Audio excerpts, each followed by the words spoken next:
kemampuan untuk mencerna apakah yang ada di dalam informasi nilai gizi itu akan menjadi sebuah bantuan yang besar untuk kita menentukan apa-apa yang kita jejelin ke dalam mulut kita cocok untuk kita atau enggak.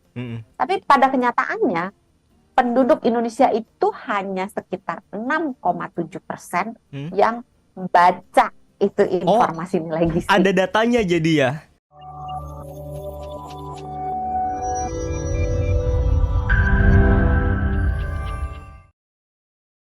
Kalau biasanya Anda kalau beli makanan, beli minuman kemasan di minimarket, tinggal main ambil aja gitu ya. Padahal Anda harus cek dulu tuh nilai gizinya, ya kan? Tapi sebenarnya apa sih dok fungsi paling utama dari adanya informasi nilai gizi pada produk kemasan? Atau jangan ke fungsi dulu deh.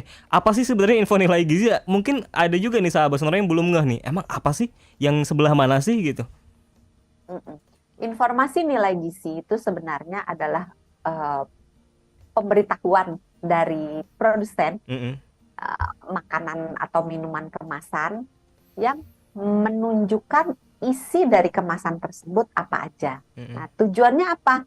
Tujuannya supaya konsumen memahami sepaham-pahamnya, sebenar-benarnya apa yang akan dikonsumsi, supaya bisa menyesuaikan dengan kebutuhannya maupun dengan tantangan dari setiap orang, karena setiap orang kan beda-beda kan. Betul. Ada yang dia butuh gula misalnya. Kalau misalnya dia udah hipoglikemi, dia harus cari makanan yang bergula. Tapi kalau misalnya dia diabetes yang sedang berpantang gula, ya dia harus menjaga supaya asupan gulanya pas gitu, rendah gitu. Nah, jadi kemampuan untuk mencerna apakah yang ada di dalam informasi nilai gizi itu akan menjadi sebuah bantuan yang besar untuk kita menentukan apa-apa yang kita jejelin ke dalam mulut kita cocok untuk kita atau enggak. Tapi pada kenyataannya penduduk Indonesia itu hanya sekitar 6,7% yang baca itu informasi nilai gizi. Ada datanya jadi ya? Jadi ada datanya orang yang ngebaca. Jadi kalau Anda belum paham nih sahabat Sonora, informasi nilai gizi itu adalah tabel ya dok ya?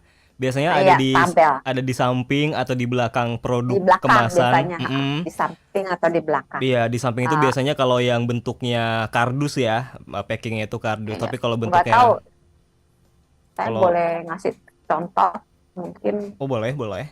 Ya, jadi lebih ke ini ya, kayak tabel berapa persen. Oh, itu ya. Ini untuk Anda nih yang menonton di YouTube, boleh ditunjukin sekali lagi, Dok?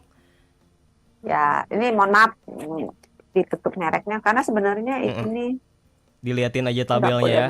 Anda bisa lihat nih untuk Anda yang nonton di YouTube channelnya Sonora FM. Nah, itu dia.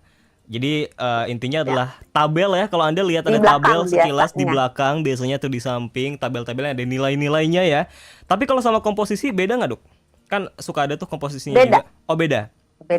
Nah, kalau komposisi itu lebih ke isinya secara garis besar gitu, apa aja gitu. Misalnya kalau di informasi nilai gizi itu kalorinya berapa gitu kan, terus lemaknya berapa, proteinnya berapa, karbohidratnya berapa, sodiumnya berapa, terus kalau ada vitamin apa aja, kalau ada mineral apa aja. Tapi kalau komposisi lebih ke isinya air misalnya, atau susu, atau gula, atau tepung, atau